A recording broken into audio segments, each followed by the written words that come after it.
The deep dive में आपका स्वागत है। मैं हूं विवेक चौधरी और मैं हूँ साधना। आज हम श्री हुत प्रेमानंद गोविंद शरण जी महाराज के 23 सितंबर 2025 वाले सत्संग और दर्शन के कुछ खास हिस्सों पर मतलब गहराई से बात करेंगे। हाँ, उनके YouTube चैनल भजन मार्ग से ये बातचीत हमने ली है और ये काफी दिलचस्प है। इसमें ना जीवन की जो आम चुनौतियां होती हैं जी। जैसे दुख, बेचैनी, उनसे कैसे निपटें, सच्ची शांति कैसे मिले, इस पर महाराज जी का क्या मार्गदर्शन है उसे समझने की कोशिश करेंगे। बिल्कुल। महाराज जी के सत्संग में भक्ति, पॉजिटिव सोच, सही कर्म, समर्पण, इन सब पर ना बहुत गहरी बातें होती हैं। हाँ, तो आज हम इन्हीं को पकड़कर देखेंगे कि ये हमें अपनी जिंदगी में कैसे शांति और आनंद दे सकते हैं।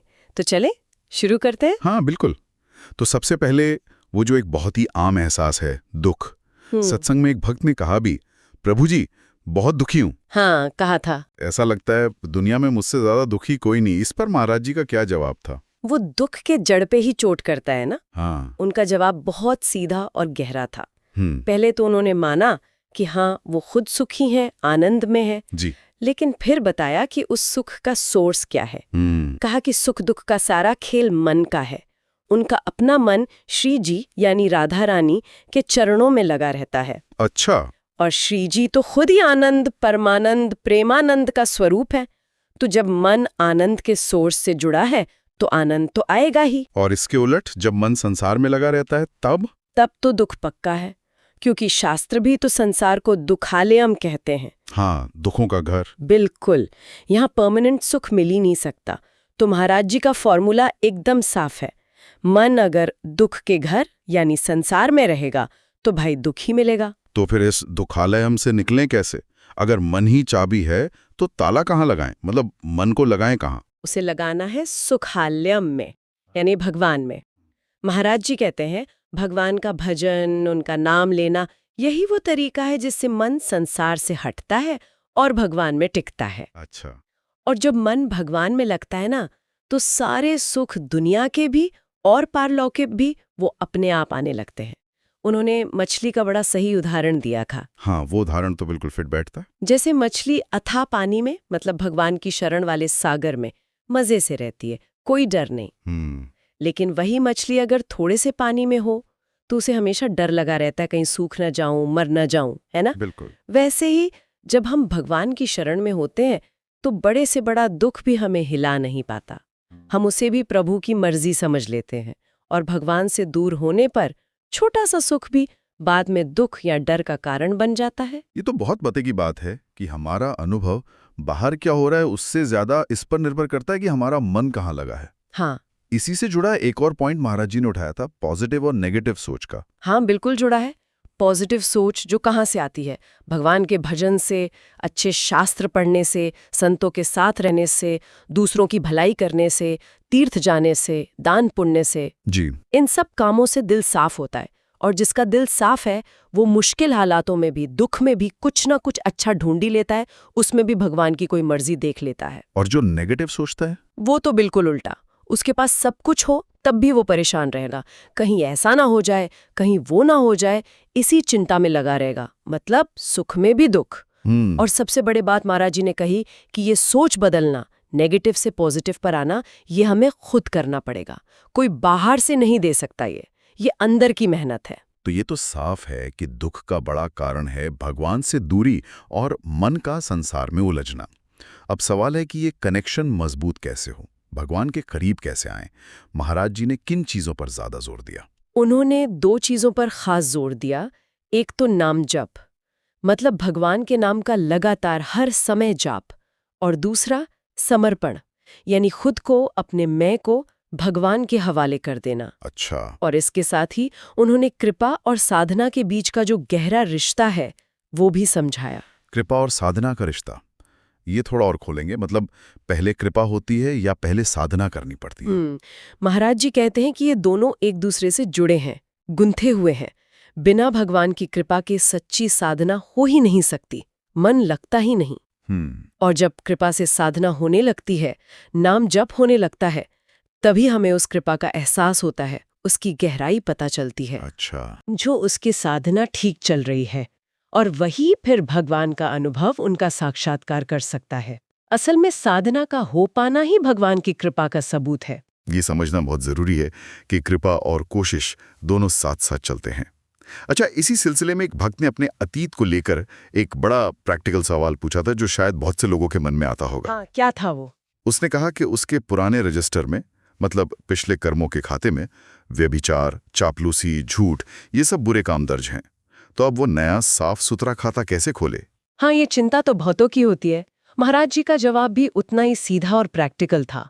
उन्होंने कहा, खूब नाम जप करो। फिर से नाम जप? हाँ, नाम जप सबसे ऊपर, साथ में भगवान की कथा सुनो, संतों का साथ करो और सबसे जरूरी, हर किसी में, हर जीव में भगवान को देखने की कोशिश करो। जी। जब सब में भगवान दिखेंगे तो किसी का बुरा चाहने का, बुरा देखने का या बुरा करने का सवाल ही नहीं उठता। परोपकार करो। उन्होंने ये भी माना कि हम सब कहीं ना कहीं माया के जाल में फंसे हैं, माया के मुजरिम हैं। लेकिन इस कीचड़ से निकलने का सबसे पक्का तरीका नाम जप और अहंकार का समर्पण ही है। नाम जप की ताकत पर महाराज जी का इतना फोकस है। कई बार लोग जिंदगी में फेल हो जाते हैं, नौकरी चली गई, बिजनेस में नुकसान हो गया। महाराज जी ने इसे प्रारब्ध यानी पिछले कर्मों के फल से जुड़ा। पर क्या इसका मतलब है कि हम बस हाथ पर हाथ रखे बैठ जाएं? क्या यहाँ भी नाम जप और कृपा कुछ कर सकते हैं? बिल्कुल कर सकते हैं और बहुत कुछ कर सकते हैं। महाराज जी ने माना कि हाँ, प्रारब्ध होता है, पिछले कर्मों का फल भोगना पड़ता है, इसलिए असफलता आ सकती है जी। लेकिन उन्होंने साथ ही ये भी साफ किया कि भगवान की कृपा प्रारब्ध से भी ज्यादा ताकतवर है। अच्छा। और ये कृपा मिलती कैसे है? वही बात, नाम जप से, अच्छे व्यवहार से, परोपकार से, शरणागति से। जब कोई इन चीजों को अपनाता है तो भगवान की कृपा उसके प्रारब्ध से मिले दुखों को भी सुख में बदल सकती है या उन्हें सहने की ताकत दे सकती है। इसका कोई उदाहरण भी दिया था उन्होंने? हाँ, सुदामा जी का क्या गजब का उदाहरण दिया। उनका प्रारंभ सोचो कितना मुश्किल था। भयानक गरीबी, कई कई दिन खाने को नहीं, बीवी बच्चे भूखे। हाँ बिल्कुल। लेकिन श्री कृष्ण के लिए उनकी जो भक्ति थी, जो शरणागति थी, उसने क्या किया? उनकी कृपा ने सब पलट दिया। जहां झोपड़ी थी वहां सोने की नगरी सुदामापुरी खड़ी हो गई। वाह। तो संदेश साफ है, प्रारब्ध अपना काम करेगा पर कृपा उसे भी बदल सकती है। इसलिए निराश मत हो, साधन में लगे रहो। और भजन की गहराई के बारे में भी कुछ इशारा किया था? मतलब बस अलग अलग नाम या पाठ करते रहना ही काफी है या कुछ और भी है इसमें? उन्होंने साफ कहा कि अलग अलग देवी देवताओं के नाम लेना या अलग अलग तरह के पाठ करना, ये सब साधना की शुरुआती सीढ़ियां हैं। अच्छी है, पर ये बस शुरुआत है। अच्छा। असली बात, असली नशा, जैसा उन्होंने कहा, वो तब आता है जब आदमी किसी एक नाम को, अपने इष्ट के नाम को पकड़ लेता है और फिर उसे घंटों घंटों, जैसे 6-8 घंटे या उससे भी ज्यादा, पूरी एकाग्रता से, प्रेम से जपता है। घंटों? हाँ, जब नाम जप सांस की तरह चलने लगे, उठते बैठते, चलते फिरते, काम करते हुए भी, और धीरे धीरे ये 24 घंटे की आदत बन जाए, तब अंदर बदलाव शुरू होता है। तब प्रारब्ध करते हैं, पाप जलते हैं और मन साफ होके भगवान में लगने लगता है। ये ऊपरी भजन से बहुत गहरा अनुभव है। ये तो साधना की बहुत गहरी बात हो गई। अब एक और टॉपिक पे आते हैं जिस पर अक्सर लोगों को कंफ्यूजन रहता है। भगवान और देवता में क्या फर्क है? क्या वो एक ही हैं या अलग? इस पर महाराज जी ने क्या कहा? महाराज जी ने पहले तो वेदांत के हिसाब से बताया कि असल में तो एक ही परब्रह्म परमात्मा है जो अलग अलग रूपों में दिख रहा है। लेकिन जब हम व्यवहार में या भक्ति के लेवल पर देखते हैं, जहां हम अलग अलग शक्तियों या रूपों की पूजा करते हैं, तो उनमें फर्क है। देवताओं की शक्तियां भगवान के मुकाबले सीमित होती हैं। इसे समझाने के लिए उन्होंने उपनिषद की कोई कहानी भी सुनाई थी, शायद वो यक्ष वाली। हाँ बिल्कुल, केनोपनिषद की वो मशहूर कहानी। जब देवताओं ने असुरों को हराया तो उन्हें घमंड हो गया कि ये जीत हमने अपनी ताकत से हासिल की। अच्छा। तो उनके इस घमंड को तोड़ने के लिए परब्रह्म एक यक्ष के रूप में आए। उन्होंने सबसे पहले अग्निदेव को बुलाया, जिनके पास सब कुछ जलाने की शक्ति है। उनके सामने एक तिनका रखकर कहा, इसे जलाओ। अग्निदेव ने पूरी ताकत लगा दी, पर वो तिनका जला नहीं सके। फिर वायुदेव आए, जो सब कुछ उड़ा सकते हैं। यक्ष ने कहा, इस तिनके को उड़ाओ। वायुदेव भी हार गए। बाप रे। तब इंद्र आगे आए, पे यक्ष गायब हो गए और वहां देवी उमा यानी माँ दुर्गा प्रकट हुई। उन्होंने इंद्र को समझाया कि ये यक्ष खुद पर ब्रह्म थे। उन्हीं की शक्ति से देवताओं ने जीत हासिल की थी। उन्हीं की शक्ति से आग जलाती है और हवा बहती है। देवताओं की अपनी कोई अलग ताकत नहीं है, सब कुछ भगवान की शक्ति से ही हो रहा है। वाह, ये कहानी तो बिल्कुल साफ कर देती है फर्क। तो इस कहानी और महाराज जी की बात से मेन फर्क क्या समझे? मेन फर्क ये है कि देवता खुश होकर सीमित सांसारिक फल देते हैं। आप जितनी पूजा करेंगे उतना फल दे सकते हैं, लेकिन वो मोक्ष या भगवान की प्राप्ति जैसा सबसे बड़ा फल नहीं दे सकते। अच्छा। उनकी शक्ति लिमिटेड है और वो खुद भी भगवान की शक्ति के नीचे हैं, जबकि भगवान पर ब्रह्म परमात्मा उनकी शक्ति असीम है। वो भक्ति से खुश होकर भक्त की दुनिया की इच्छाएं तो पूरी करते ही हैं, पर साथ ही वो जन्म मरण के चक्कर से छुट्टी यानी मोक्ष और अपना हमेशा का साथ या प्रेम भी दे सकते हैं, जो देवताओं के बस की बात नहीं। ये फर्क समझना बहुत जरूरी है। इसी तरह भक्ति के रास्ते में गुरु का स्थान भी सबसे ऊंचा माना गया है। गुरु के लिए कैसा भाव होना चाहिए, इस पर महाराज जी ने क्या कहा? हाँ, गुरु का स्थान तो कई शास्त्रों में भगवान से भी ऊंचा बताया गया है।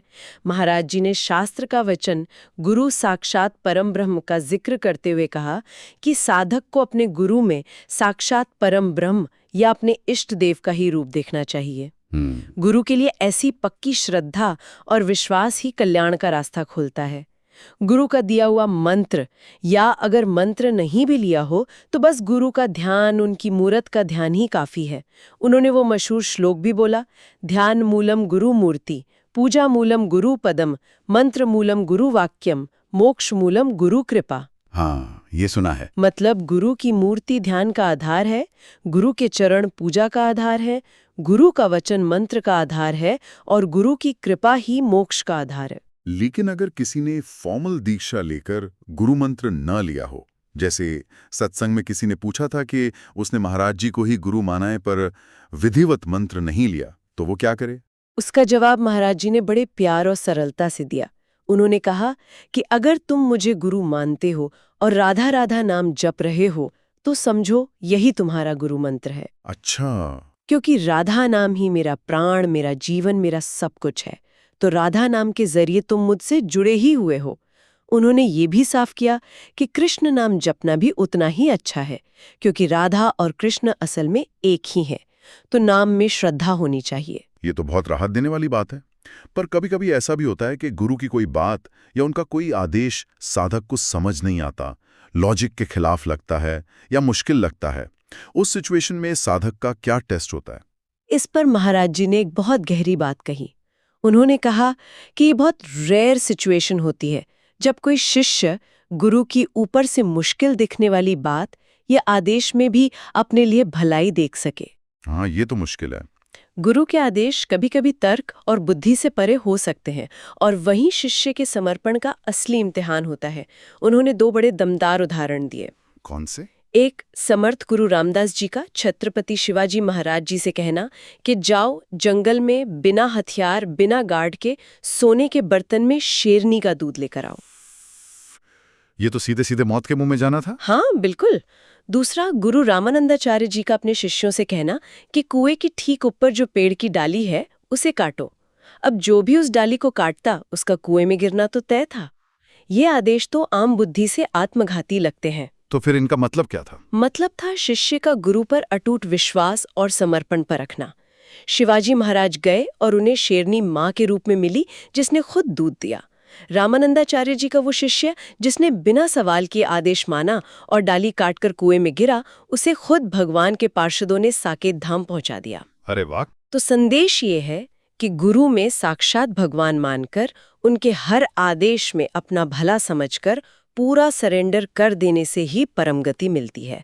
जो तर्क वितर्क करता है वो वहीं अटक जाता है। ये तो गुरु शिष्य संबंध की सबसे ऊंची बात है।